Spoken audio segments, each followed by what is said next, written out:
कल क्या होगा इस बुक का 5वां पार्ट इस वीडियो में आप पढ़ेंगे और सुनेंगे। थोड़ा बहुत जो ऊपर नीचे होता है वह भी प्रैक्टिकल पेपर्स ही है। ये पेपर्स ही मार्क्स जमा कराते हैं। रोज की लाइफ में जो पेपर्स आते हैं उसके लिए बाबा कह रहे हैं कि थोड़ा बहुत जो ऊपर नीचे होता है वह भी प्रैक्टिकल पेपर्स ही है। ये पेपर्स ही मार्क्स जमा कराते हैं। चारों सब्जेक्ट में मार्क्स जमा चाहिए, तभी पास विथ ऑनर हो सकेंगे। 3 सितंबर 1975 के अव्यक्त मूल्य महावाक्य हैं। जो गायन है कि देवताएं भी भक्तों पर प्रसन्न हो फूलों की वर्षा करते हैं, ऐसे आप श्रेष्ठ आत्माओं द्वारा विश्व की आत्माओं प्रति सर्व शक्तियों, सर्व गुणों, सर्व वरदानों की पुष्प वर्षा सर्व के प्रति होगी। यह बाबा भविष्य का सुना रहे हैं कि ऐसा होगा कि आपकी तरफ से शक्तियों, सर्व गुणों, सर्व वरदानों की पुष्प वर्षा सर्व के प्रति होगी। तब ही आप सबको देवता अर्थात देने वाला समझ भक्तगण द्वापर युग से देवताओं का गायन और पूजन करते आ रहे हैं, क्योंकि अंत समय सर्व आत्माओं, विशेषकर जो भारतवासी आत्माएं जो सतयुग में आपके देवताई रूप की पालना तो नहीं लेंगी, बल्कि बाद में इस धर्म की वृद्धि के समय से लेकर अंत के समय में आपका देवता रूप, दाता रूप अर्थात वरदाता रूप अनुभव करेंगी। आपके अंतिम देवता रूप की अनेक प्राप्तियों के संस्कार व स्मृतियां सर्व आत्माओं में मर्ज रहती है। आत्माएं वह स्वरूप देखकर और ऊपर परमधाम में जाती है, उसमें वो मर्ज रहता है। जब से वो आती है द्वापर युग से जन्म लेना शुरू करती है, तो वो सीधा ही वो संस्कार उसके प्रकट हो जाते हैं भक्ति के, और वही संस्कार से वह भक्ति में लग जाती है। तो उनको अंदर से रहता है कि भगवान हमको फल देंगे, देवताएं हमको प्रसन्न होंगे। वह सब अंत समय की बातें हैं कि अंत समय में सब जब प्रत्यक्ष हो जाएंगे तभी वह उनकी भावना पूरी हो जाएगी, और वही भावना वह साथ में लेकर परमधाम जाएंगे। इस कारण प्रैक्टिकल रूप में सतयुगी सृष्टि में न आते हुए भी द्वापर में सृष्टि मंच पर आते ही देवता स्वरूप की स्मृति इमर्ज हो जाती है और गायन पूजन करते रहते हैं। समझा अपने अंतिम फरिश्ते स्वरूप को। ऐसे ही बेहद के एक्टर्स स्वतः अपनी ओर आकर्षित नहीं करेंगे। डबल लाइट स्थिति और स्टेज आप सबको और बाप को प्रत्यक्ष करेगी। बेहद के एक्टर्स स्वतः अपनी ओर आकर्षित नहीं करेंगे। डबल लाइट स्थिति और स्टेज आप सबको और बाप को प्रत्यक्ष करेगी। जीरो और हीरो दोनों प्रत्यक्ष होंगे। जीरो मतलब बाप, हीरो मतलब हम सब पाटधारी। 5 सितंबर 1975 के अव्यक्त मूल्य महावाक्य थे। साकार दुनिया में पानी के तूफान का समाचार तो सुनते रहते हो। साकार दुनिया में जब नेचुरल कैलेमिटी आती है तो ऐसे समाचार आते रहते होंगे। तो बाबा कहते हैं साकार दुनिया में पानी के तूफान का समाचार तो सुनते रहते हो। मैं शिव शक्ति कंबाइंड स्वरूप में हूँ। इस स्मृति की स्थिति का प्रभाव उस समय प्रकृति और व्यक्ति के ऊपर पड़ेगा। तो ऐसे समय पर क्या अभ्यास करना है वह भी बाबा ने यहाँ पर बताया कि मैं शिव शक्ति कंबाइंड स्वरूप में हूँ। इस स्मृति की स्थिति का प्रभाव उस समय प्रकृति और व्यक्ति के ऊपर पड़ेगा, अर्थात किसी भी प्रकार के वार करने में संकोच होगा। कोई भी आपको वार नहीं कर पाएगा आपके ऊपर। व्यक्ति व तत्व भी वार नहीं कर सकेंगे। देखो, व्यक्ति व तत्व भी वार नहीं कर सकेंगे। एक कदम की दूरी पर भी सेफ हो जाएंगे। बाबा सिर्फ एक कदम का कह रहे हैं, ऐसे नहीं है कि आपकी बिल्डिंग में होगा और बाजू में नहीं होगा। एक कदम का ही बाबा ने बोला हुआ है। तो स्थिति ऐसी होगी तो अगले कदम पर भय होगा, आप यहाँ पर सेफ रहेंगे। एक कदम की दूरी पर भी सेफ हो जाएंगे। ऐसे समय पर परिवर्तन शक्ति चाहिए, जो स्वयं की पावरफुल स्मृति व वृत्ति से व्यक्ति व प्रकृति को परिवर्तन कर लें। व्यक्ति भी परिवर्तन हो जाएंगे, प्रकृति भी परिवर्तन हो जाएगी। ऐसे नजारों और अकाले मृत्यु के नगाड़ों और भयानक परिस्थिति में ही शक्ति स्वरूप का प्रैक्टिकल पार्ट व शक्ति अवतार की प्रत्यक्षता का पार्ट स्वयं द्वारा सर्वशक्तिवान बाप को प्रत्यक्ष करने का पार्ट होता है। वापस एक बार पढ़ते हैं। ऐसे नज़ारों में क्या होगा, ऐसे नज़ारों में और ऐसे अकाले मृत्यु के नगाड़ों और भयानक परिस्थिति में क्या करना है। शक्ति स्वरूप का प्रैक्टिकल पार्ट व शक्ति अवतार की प्रत्यक्षता का पार्ट, स्वयं द्वारा सर्वशक्तिवान बाप को प्रत्यक्ष करने का पार्ट होता है। ऐसे समय पर हमारे द्वारा बाप प्रत्यक्ष होगा कि इनको जिसने सिखाया है वह परमात्मा ही हो सकता है। साक्षीपन और विश्व कल्याणकारी स्टेज चाहिए। उस समय स्टेज कौन सी चाहिए वो भी बाबा ने बताया कि साक्षीपन होना चाहिए और विश्व कल्याण की भावना अंदर होनी चाहिए। विश्व कल्याणकारी स्टेज होनी चाहिए। 13 सितंबर 1975 के अव्यक्त मुरली महावाक्य हैं। आगे भी प्रकृति के बारे में ही और प्रकृति के विकराल रूप के बारे में ही महावाक्य हैं। प्रकृति के विकराल रूप में प्रकृति के सभी तत्व एक ही समय साथ साथ और अचानक वार करेंगे। ठीक है, बाबा ने यहाँ पर इशारा देते जा रहे हैं। जैसे ये बुक का टाइटल है कल क्या होगा, तो इस हिसाब से क्या क्या होगा वह बाबा हमको समझा रहे हैं। प्रकृति के विकराल रूप में प्रकृति के सभी तत्व एक ही समय साथ साथ और अचानक वार करेंगे। किसी भी प्रकार के प्रकृति के साधन बचाव के काम के नहीं रहेंगे। ठीक है, साधन कुछ भी होंगे वह आपको बचा नहीं पाएंगे, किसी को भी बचा नहीं पाएंगे। इतनी भयंकर परिस्थिति होने वाली है। किसी भी प्रकार के प्रकृति के साधन बचाव के काम के नहीं रहेंगे। ऐसे समय पर प्रकृति के विकराल रूप का सामना करने के लिए अपने अकाल तख्त नशीन अकाल मूर्त बनने से महाकाल बाप के साथ साथ मास्टर महाकाल स्वरूप में स्थित होना है। बहुत इंपॉर्टेंट वाक्य है, क्योंकि अंतिम परिस्थिति में क्या होना है और हमको कौन से स्वरूप की स्मृति होनी चाहिए, कौन सा अभ्यास करना है, वह बाबा ने यहाँ पर बता दिया है कि सामना करने के लिए अपने अकाल तख्त नशीन अकाल मूर्त बनने से, अकाल तख्त मतलब भ्रुकुटी के आसन पर हम बैठे हैं, हमारी स्मृति में है, तो अकाल तख्त नशीन अकाल मूर्त बनने से महाकाल बाप के साथ साथ मास्टर महाकाल स्वरूप में स्थित होना है, तभी सामना कर सकेंगे। महाविनाश देखने के लिए मास्टर महाकाल बनना पड़े। महाविनाश देखने के लिए मास्टर महाकाल बनना पड़े। मास्टर महाकाल बनने की सहज विधि है। कौन सी सहज विधि है? अकाल मूर्त बनना, आत्मिक स्वरूप में स्थित होना, यही है मास्टर महाकाल बनने की सहज विधि। 14 सितंबर 1975।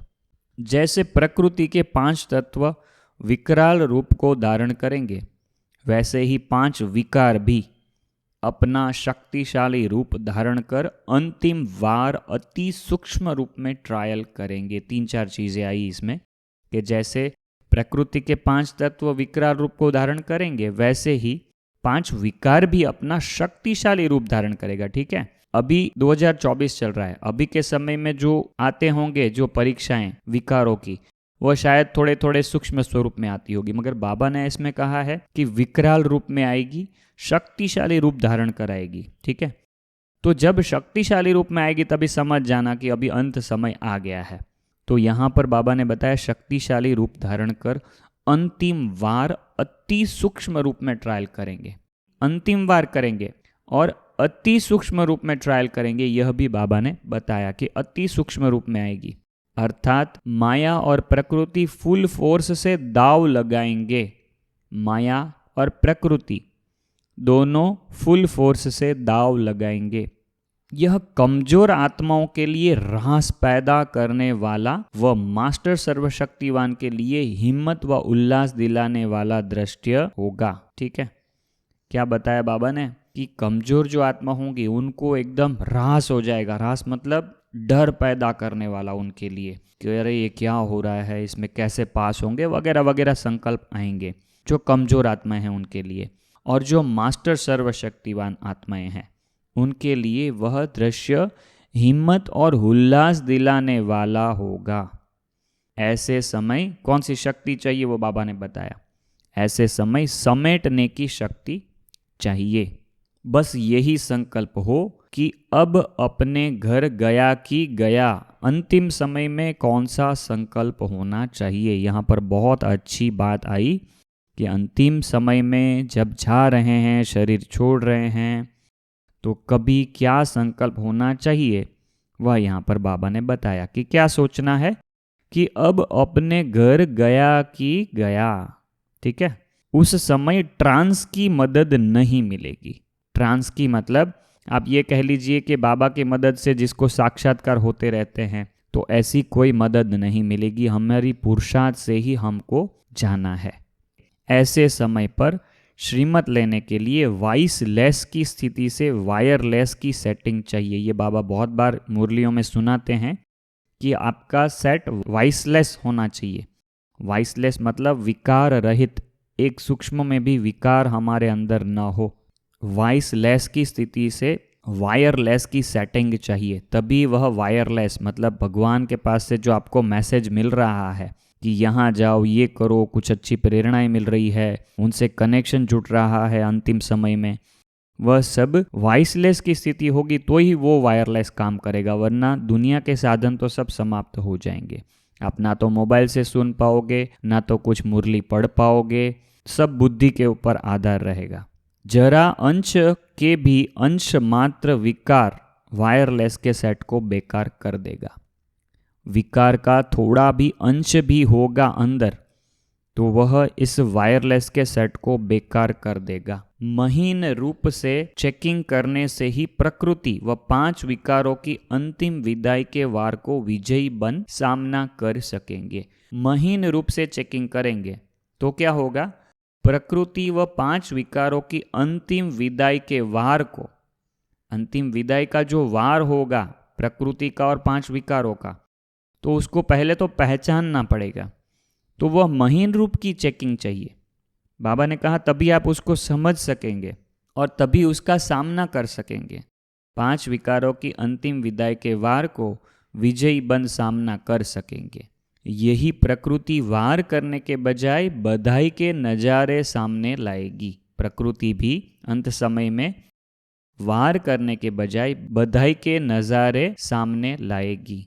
चारों ओर जय जयकार की शहनाइयाँ बजाएगी और बाप दादा के विजय माला के मणके विश्व के बीच प्रसिद्ध होंगे। और बाप दादा के विजय माला के मणके विश्व के बीच प्रसिद्ध होंगे। सारा विश्व अमर भव का नारा लगावेगा। ये बाबा की भविष्यवाणी है कि सारा विश्व ही इस अमर भव का नारा लगाएगा। 14 सितंबर 1975 के अव्यक्त मूल्य महावाक्य हैं। संगठन रूप में एक स्मृति स्वरूप होने से वायुमंडल पावरफुल हो जाएगा। वाइब्रेशन चारों ओर फैलेंगे। जैसे एटम बम एक स्थान पर छोड़ने से चारों ओर उसके अंश फैल जाते हैं, वैसे आत्मिक बम का अनुभव, वैसे आत्मिक बम का प्रभाव अनेक आत्माओं को आकर्षित करेगा। चैतन्य जीवन की धरनियों पर बहुत करके बेहद के वैराग्य का प्रभाव पड़ेगा। इसलिए सहज ही प्रजा बन जाएगी। प्रजा बनाने का सहज साधन हमारा बेहद का वैराग्य, क्योंकि बाबा ने यहाँ पर कहा कि चैतन्य जीवन की धरनियों पर, मतलब जो आत्माएं हैं वह चैतन्य आत्माएं हैं, चैतन्य जीवन वाली है, तो वह एक धरनी के समान है। सब आत्माएं हैं वो धरनियां हैं। तो बाबा कहते हैं चैतन्य जीवन की धरनियों पर बहुत करके बेहद के वैराग्य का प्रभाव पड़ेगा और वह बेहद का वैराग्य देख के ही वह प्रजा बन जाएगी आपकी। तो आपका जितना अच्छा बेहद का वैराग्य होगा, आपकी उतनी ही ज़्यादा प्रजा आपकी बनेगी, आपको देख देख के भी। 16 अक्टूबर 1975 की अव्यक्त मूल्य से यह महावाक्य लिए गए हैं। एक तरफ समाप्ति का नगाड़ा, दूसरी तरफ नई दुनिया का नज़ारा साथ दिखाई देगा। एक तरफ समाप्ति का नगाड़ा, दूसरी तरफ नई दुनिया का नज़ारा साथ साथ दिखाई देगा। वहाँ ही विनाश की अति होगी और वहाँ ही विनाश में एक हिस्सा धरती और 3 हिस्से जलमयी होंगे। विनाश की अति भी होगी और विनाश में एक हिस्सा धरती का बचेगा और 3 हिस्से जलमयी हो जाएंगे। जो पीछे अनेक धर्मों के कारण अनेक देश बने हैं, वह सब समाप्त हो, एक सैरगाह के रूप में जल के बीच एक टापू के मुहाफिक हो जाएंगे। इस प्रकृति का मतलब दुनिया का जो पृथ्वी के गोले में भी क्या क्या परिवर्तन आने वाले हैं वह भी बाबा यहाँ पर बता रहे हैं कि अनेक धर्मों के कारण अनेक देश बने हैं, वह सब समाप्त होकर एक सैरगाह, सैरगाह मतलब एक टापू जैसा एक बन जाएगा, जल के बीच में एक टापू के महाफिक हो जाएंगे। एक तरफ विनाश की अति के नगाड़े, दूसरी तरफ फर्स्ट प्रिंस के जन्म का आवाज़ बुलंद होगा। एक तरफ विनाश के नज़ारे चलते रहेंगे, उसका भी आवाज़ पूरी दुनिया में फैलेगा। इसका मतलब तब तक दुनिया में जो कम्युनिकेशन के साधन है, संचार के साधन है, बातचीत करने के साधन है, वह तब तक शुरू रहेंगे, क्योंकि नगाड़ा बजना मतलब सबको पता चल रहा है कि विनाश हो रहा है। और उसी समय पे कृष्ण का जन्म भी उसी समय पर होगा, तो भारत में उसके भी नगाड़े बजते रहेंगे, कोई ऐसी आत्मा का जन्म हुआ है करके। तो उस समय सबको ये पता नहीं रहेगा कि ये कृष्ण का जन्म है, मगर ऐसी एक महान आत्मा का जन्म हो रहा है, ऐसा तो शायद प्रसिद्ध होगा उस समय पर। तो बाबा यहाँ पर कह रहे हैं कि एक तरफ विनाश की अति के नगाड़े, दूसरी तरफ फर्स्ट प्रिंस श्री कृष्ण के जन्म का आवाज़ बुलंद होगा। तो फर्स्ट प्रिंस किसके यहाँ पर आएगा? राजा के यहाँ पर आएगा। तो इसका मतलब यह है कि जब दुनिया विनाश होगी तभी भारत में एक राजा का शासन आ जाएगा। तो एक ऐसा व्यक्ति होगा जो पावरफुल होगा, उसके हाथ में भारत की सत्ता होगी। तो उसके घर पे अगर प्रिंस का जन्म हो रहा है तो उसकी भी सेलिब्रेशन, पूरे भारत में इसकी सेलिब्रेशन भी चल रही होगी कि भाई हमारे राजा के यहाँ पर एक प्रिंस का जन्म हुआ है। और हो सकता है कि वो सबको पता भी चल जाए कि हाँ यह कृष्ण का जन्म है, बट अभी से कुछ नहीं बोल सकते कि उस समय लोगों को पता होगा या नहीं कि ये कृष्ण का ही जन्म है या दूसरे किसी का जन्म है। कहते हैं ना श्री कृष्ण पीपल के पत्ते पर आया, तो पीपल के पत्ते का भी मतलब यहाँ पर अव्यक्त बाप दादा सुना रहे हैं कि पीपल के पत्ते का मतलब है भारत का जो भूमि है वह एक टापू जैसा बन जाएगा, चारों ओर पानी पानी ही हो जाएगा। तो यह पीपल के पत्ते जैसा जो आकार है भारत की भूमि का, तो उसके ऊपर श्री कृष्ण का जन्म होता है। तो इसीलिए 3 हिस्से जलमयी होने के कारण भारत जब परिस्तान बनता है तो उसको जलमयी दिखा दिया है। तो कृष्ण के जन्म के बारे में भी ऐसी ही मान्यताएं हैं कि उस समय बहुत बाढ़ आ रही थी और वासुदेव ने उनको टोपली में उठाकर वो लेके गए, और उसके पैर जैसे ही पानी को टच किया तो सारा पानी नीचे चला गया।